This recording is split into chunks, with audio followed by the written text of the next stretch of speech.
3, 2, 1. Sean bienvenidos a este sitio en el que la pregunta les abre la puerta. Se llama La Puerta de la Calle, canal de podcast de Luis Alirio Calle en Spotify y en YouTube. Uno nuevo cada jueves, pero todos permanecen ahí. Finalizando el podcast anterior, decía que los antioqueños, los paisas, somos culturalmente exagerados y que ejemplos de ello son las comidas, las fiestas, las celebraciones, las peleas. Y mencionaba que sin duda, como paisas, los hombres del llamado Cartel de Medellín exagerados fueron con su violencia, hasta casi cruzar los límites de lo imaginario. Pero es preciso tener en cuenta que no todos los paisas somos exagerados y no todos los exagerados son violentos. Los del cartel, con Pablo Escobar a la cabeza, lo fueron. No solo con su desboque violento, sino también con la exhibición estrambótica de sus riquezas, lujos y pintorescos gustos.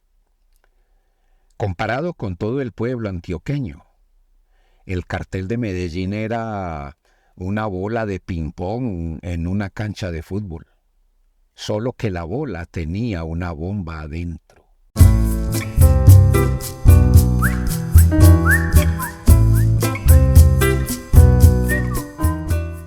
Y comentaba en el podcast anterior que aunque sabida es por Medellín esta historia, no es sabida más allá del amarillismo bajo el que ha sido contada. El amarillismo, negocio con consumidores asegurados, como asegurados tiene los suyos el narcotráfico. En esta historia hay hombres y mujeres más importantes que Pablo Escobar, y es demanda de la historia misma que esos personajes sean nombrados. Entonces, continúo la historia.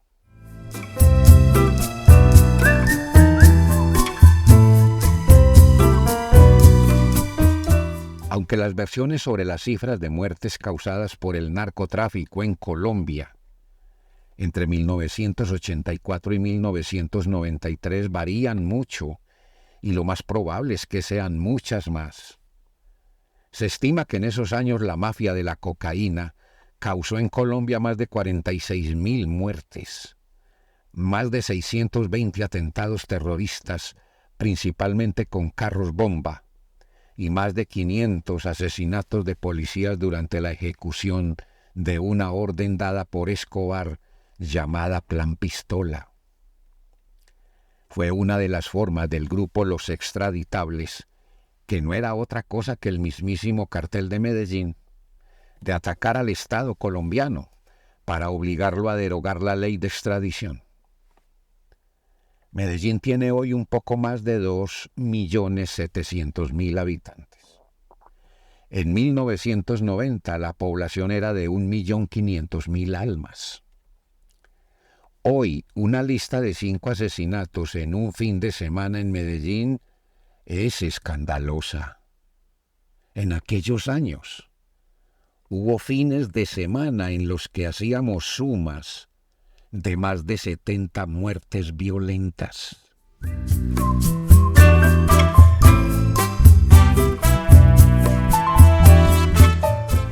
Cuando apareció entre nosotros la mafia del narco, al final de los años 70 y comienzos de los 80 del siglo XX, Medellín era ya desde los 60 una ciudad llena de desempleados y de inmigrantes, mayoritariamente familias campesinas que huían de una violencia secular en Colombia por causas políticas entre los dos partidos, conservadores y liberales, que han manejado los hilos del poder desde cuando esta nación se convirtió constitucionalmente en república democrática hace 203 años. Bueno, digo conservadores y liberales, pero valga aclarar que los nombres oficiales de Partido Conservador y Partido Liberal aparecieron en Colombia varios años después de la primera Constitución, promulgada en 1821.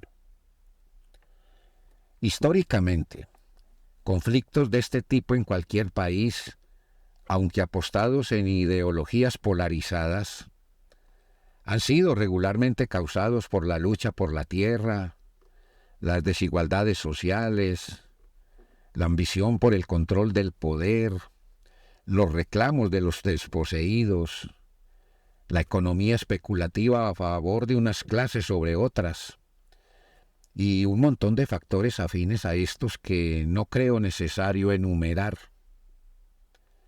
Medellín en los años 70 del siglo XX estaba perdiendo su liderazgo industrial en el país por causa de diversas circunstancias, en particular la apertura no propiamente legal de la economía a otros mercados del mundo, contexto entre el que floreció el contrabando de muchos productos, especialmente cigarrillos, licores, artículos de decoración, confecciones comestibles, entre otros, y entre esos otros, la marihuana, cuya venta y consumo se disparó luego de que en 1971 el gobierno de Estados Unidos, Richard Nixon, declarara la guerra contra el narcotráfico.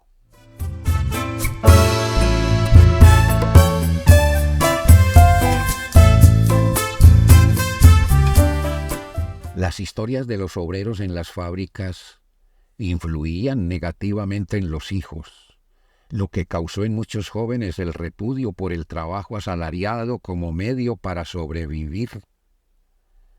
Centenares de jóvenes carecían de oportunidades, ni siquiera nombre y rostro tenían. La situación política era inestable, sobre todo por el rechazo que sectores sociales e ideológicos manifestaban contra el pacto entre liberales y conservadores llamado Frente Nacional entre 1958 y 1974, para sucederse el poder cada 4 años, lo que hacía que las elecciones de presidente cada cuatrenio no fuera más que una farsa. Desde los 60 en el país ya existían 2 organizaciones subversivas: el Ejército de Liberación Nacional, ELN, que aún persiste, y las Fuerzas Armadas Revolucionarias de Colombia, FARC, cuyas disidencias del Acuerdo de Paz de 2016 aún actúan, sobre todo en el sur del país. Y en esos mismos años, entre los 60 y los 70, apareció la llamada Teología de la Liberación, que predicaba la opción por los pobres, con la propuesta de una iglesia católica más abierta a la realidad de las clases desfavorecidas, lo que enfrentó a la jerarquía eclesiástica con varias corrientes de sacerdotes.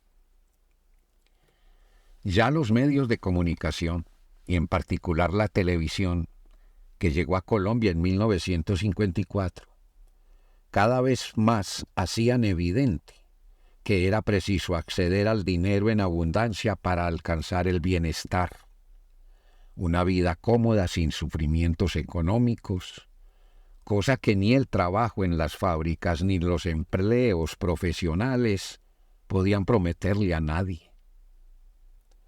Entre esos contextos apareció la cocaína, sustancia extraída de la coca cultivada en el sur del continente, principalmente en Bolivia, Ecuador y Perú. Medellín, ciudad con posición geográfica estratégica para el comercio internacional, fue entonces la oportunidad para los narcos, no el nido que les dio origen. Los narcos ya existían en el mundo hacía mucho tiempo, y las mafias italo-estadounidenses del negocio de las drogas ya habían acumulado mucha historia. Sucedió que en Medellín surgieron unos narcos particularmente hábiles para hacer negocios, e infortunadamente violentos y dispuestos a una guerra sin escrúpulo alguno. lo que ha sido característica de la mafia desde los orígenes en el sur de Europa del llamado crimen organizado. ¿No creen ustedes que Escobar montó su negocio en Medellín, como pudo haberlo montado en otra ciudad latinoamericana llena de problemas y de jóvenes con la única perspectiva del no futuro? Ocurrió que estos hombres eran de Medellín y Medellín tiene ventajas estratégicas sobre otras gracias a su ubicación geográfica.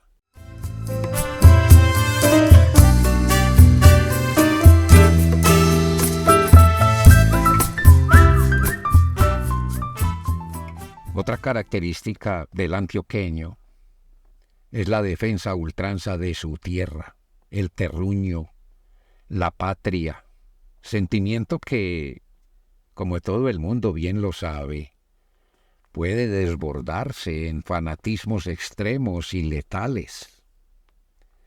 Eso les pasó a los narcos de Medellín que, además del querer mantener el negocio conquistado, lucharon con furia para no ser llevados a juicio en otro país, mucho menos en Estados Unidos.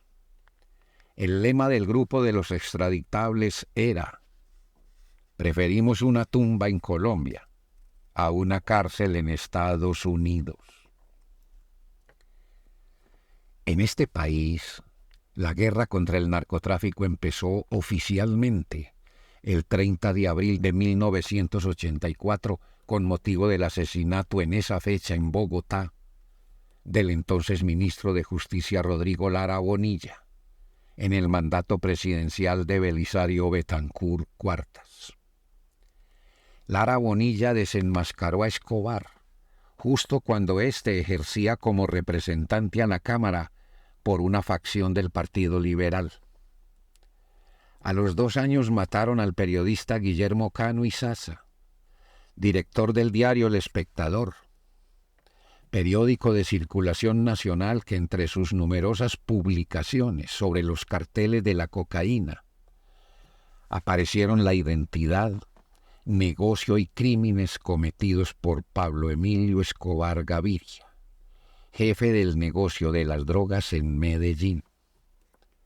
Este nunca les perdonó al director de ese periódico y a los que trabajaban en él. Ciertamente, mucha sangre corrió por estas calles entre 1984 y 1993, año en el que, 2 de diciembre a las 3 de la tarde, cayó Pablo Escobar en el entejado vecino de la casa donde estaba escondido.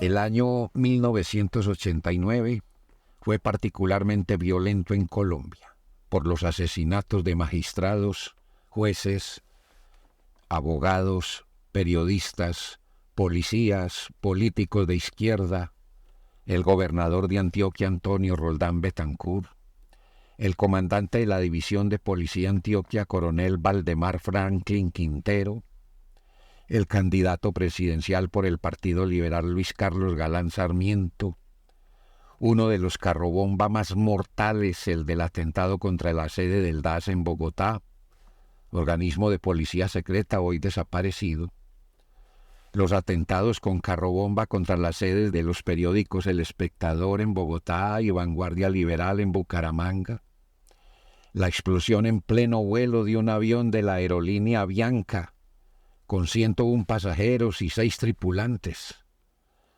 Todo esto entre otros sucesos. 1989. Los asesinatos del comandante de la Policía Antioquia y del candidato Galán ocurrieron el mismo día, 18 de agosto de 1989, en Medellín, Antioquia, y en Soacha, Cundinamarca. Entre los años 1990 y 1991, la situación en Medellín era insostenible. Recuerdo a un alcalde que, en pleno escenario de los estragos de un carrobomba, rodeado por todos los reporteros de la ciudad, No sabía qué decirnos. Las preguntas saltaban de cada lado y como regadera, pero el alcalde no hablaba, nada respondía, solo nos miraba como si no tuviera idea de quiénes éramos, qué hacíamos ahí. Parecía no saber siquiera qué hacía él en ese sitio. Daba la impresión de ser el hombre con poder más solitario del mundo.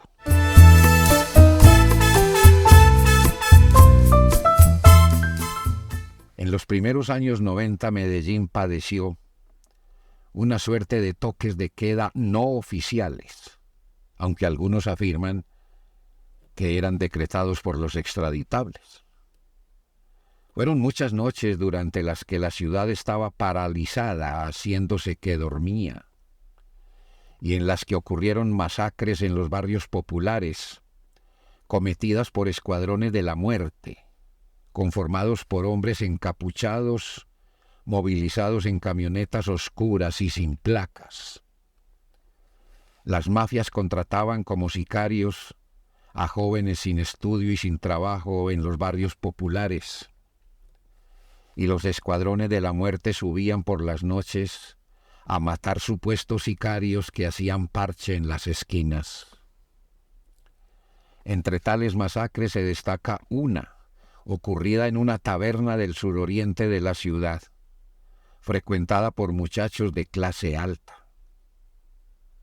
Fueron asesinados 23 jóvenes por hombres fuertemente armados que llegaron, separaron a los muchachos de las mujeres, obligaron a los jóvenes a echarse boca abajo en el suelo y luego fueron fusilados. Todos aquellos crímenes duermen todavía en las aguas profundas y turbias de la impunidad. Bien, vamos llegando a los momentos en los que aparecen los personajes que, históricamente para Medellín, son, sin discusión alguna, más importantes que Pablo Escobar, il capo di tutti capi en Colombia a finales del siglo XX. Pero este es ya tema del próximo jueves. Alimañas pican en el lodo, así es. Pero cierto es también que del lodo surge la flor del loto. Continuaré.